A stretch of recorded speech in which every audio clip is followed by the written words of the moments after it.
তো আমি যেটা বুঝি যে আমাদের দেশের মানুষ তাহলে বুঝে কিভাবে আমাদের লোকদেরকে। হুম আপনি একটু আগে একটা কথা বলছিলেন যে আসলে আমাদের ব্যবহার, হুম আমাদের প্র্যাকটিস দেখে আমাদেরকে আসলে মানুষেরা চিহ্নিত করে। হুম মির্জা ফখরুল ইসলাম আলমগীর নিজেদেরকে লিবারেল ডেমোক্রেট বলতে চেয়েছেন, বলতে চেয়েছেন যে তারা আসলে উদার গণতান্ত্রিক একটা সংগঠন। তারা যদি ক্ষমতায় যায় তাহলে দেশে একটা গণতন্ত্র, উদার গণতান্ত্রিক ব্যবস্থা প্রতিষ্ঠিত হবে। আর ওনাদের বিপরীতে জামাতে ইসলামী কিংবা ওই জোট যদি ক্ষমতায় যায় তাহলে উগ্র ডানপন্থী বা কি বলছে আমি ভুলে গেলাম, হুম। যে উগ্র একটা শক্তির কাছে যাবে। এটার মধ্যে দক্ষিণপন্থী। আংশিক সত্যের অংশ আছে, কিন্তু দুর্ভাগ্য হচ্ছে যে এই সত্যের অংশটাই হচ্ছে সমস্যা।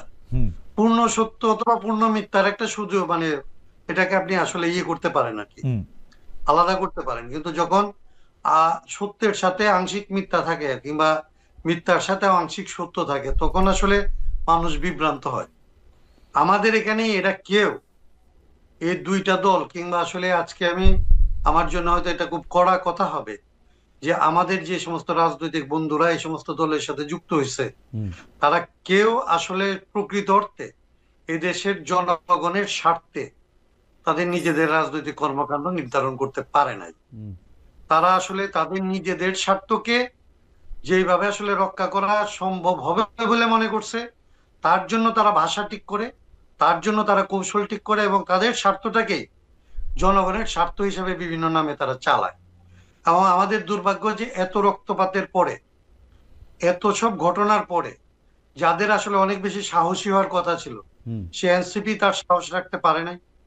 আমাদের মঞ্জুরা ধরেন জামাত ইসলামের বিরুদ্ধে 5 বছর ধরে আসলে একটা গণতান্ত্রিক রাজনৈতিক দল গড়ে তোলার চেষ্টা করছে, তার ভেতর দিয়ে যা অর্জন করছিল সেগুলি নিয়ে আসলে এখন মানুষ প্রশ্ন করা শুরু করছে। এইগুলি আসলে মঞ্জুর কি ক্ষতি হলো আমি এইভাবে দেখি না, বা আমাদের রাজনৈতিক নেতাদের কি ক্ষতি হলো আমি এইভাবে দেখি না। আমি দেখি যে বাংলাদেশের মানুষের, এই 18 কোটি মানুষের কিন্তু তার মুক্তির জন্য আসলে যে পথটা এখানে আসলে কিন্তু আসল স্পষ্ট কবে, হওয়া দরকার কিন্তু ছিল আসল কবে এইটাও তো আসলে সেটাকে সত্যি আমরা কথা। আসলে দাঁড় করাতে পারি। এইটাও তো আসলে সত্যি কথা যে মঞ্জু ভাইরা যখন এককভাবে দল করতেছে আমরাই বা কতটা, আপনি আপনার কথাও বললেন যে আসলেই আমরা কতটা, আমরা তো তেলা মাথায় তেল দিতেই পছন্দ করি।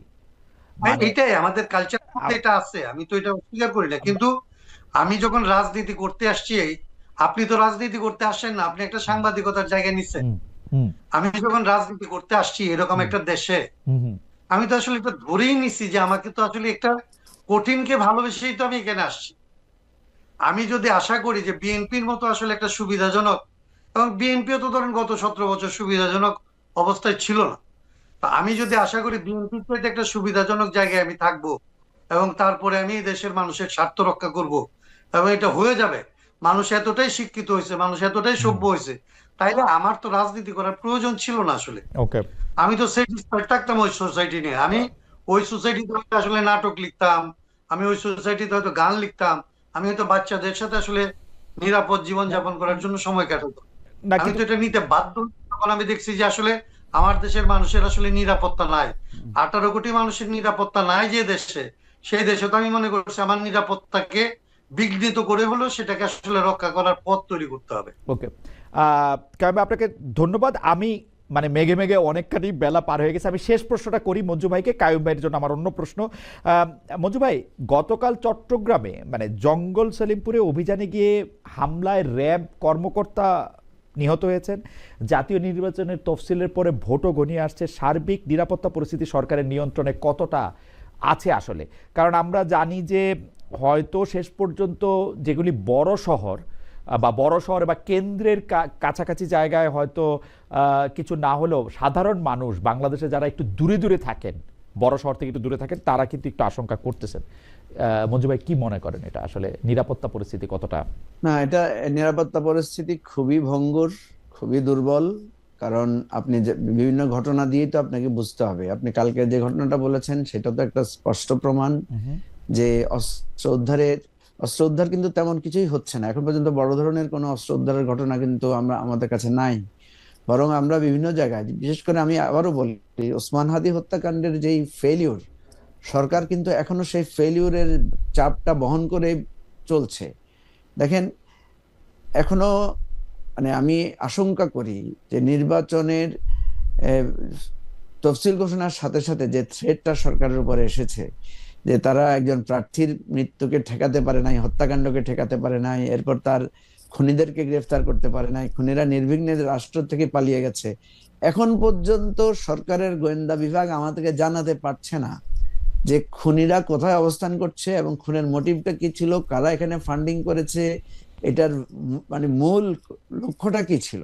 ওসমান হাদিকে হত্যা করে কি এখানে নির্বাচন ভণ্ডুল করতে চেয়েছিল, নাকি আমাদের যে প্রতিবাদী কণ্ঠ সেগুলোকে বন্ধ করে দিতে চেয়েছিল, নাকি মানে এটার সাথে কোনো শুধু কি জাতীয় শক্তি না আন্তর্জাতিক শক্তি না, আমি আমি আমি সংযুক্ত আছে? আমি জনাব শহীদ ওসমান হাদির ব্যাপারে আমি একটা দেখি যে উনি কিন্তু আসলে সমালোচনা আপনাদেরও করেছেন, মানে জামায়াতে ইসলামী, এনসিপি, বিএনপি, এই জুলাই যোদ্ধা নামের যারা শার্ট গায়ে দিতে পারতেন না, আজকে অনেক দামি কাপড় গায়ে দিচ্ছে, মানে উনি কিন্তু স্পেসিফিক অনেকগুলি বিষয়ে অনেক সমালোচনা করেছেন।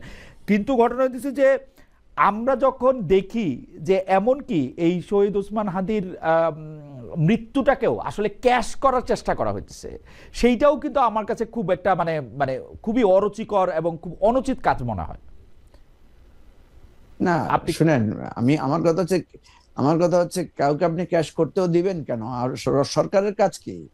সরকারের কাজ তো হচ্ছে যে এটার একটা সুষ্ঠু, আজকে ক্যাশ করার প্রশ্ন আসতেছে কেন? আপনি যদি আজকে ধরতে পারতেন, আজকে যদি বিচারের আওতায় আনতে পারতেন, আজকে যদি আপনি এটার, কারণ আপনি দেখেন খুনিরা তো এইভাবেই মানে প্রশ্রয় পায়। ওসমান হাদি হত্যার কোনো কিছুই হলো না, তাহলে কালকে তো আরেকটা ঘটনা ঘটবে, পরশুদিন আরেকটা ঘটনা, এবং ঘটছে তো আপনার ঘটছে তো সেই ঘটনা। কথা হচ্ছে যেখানে আপনি ঘোষণা করছেন যে ইলেকশন শুরু হয়েছে, 3 স্তরের নিরাপত্তা, সেখানে নিরাপত্তার কোনো বালাই নাই। এখনো আমি আশঙ্কা করি নির্বাচনের যখন প্রচারণা শুরু হবে পরশুদিন থেকে, বিভিন্ন ভাবে কিন্তু নানা ধরনের সন্ত্রাসবাদী ঘটনা ঘটবে। আপনাকে তো আমি উল্লেখ করেছি, আমাদের দলের সেক্রেটারি ফুয়াদকে যখন তার একটা বক্তব্যের জন্য সেখানে বিএনপির লোকেরা নানাভাবে ঘেরাও করেছে, আপনি কি দেখেছেন সেখানে কারোর বিরুদ্ধে কোনো মামলা হয়েছে বা কাউকে গ্রেফতার করতে পেরেছে? কাউকে করা হয় নাই। তো এই যে বিষয়গুলো প্রতিনিয়তই ঘটছে, এখানে অত্যন্ত পরিষ্কার যে আইন শৃঙ্খলা রক্ষা, অস্ত্র উদ্ধার, আসামিদেরকে গ্রেফতার, নানা জায়গায় আমরা নানা ধরনের দুর্বলতা দেখতে পাচ্ছি।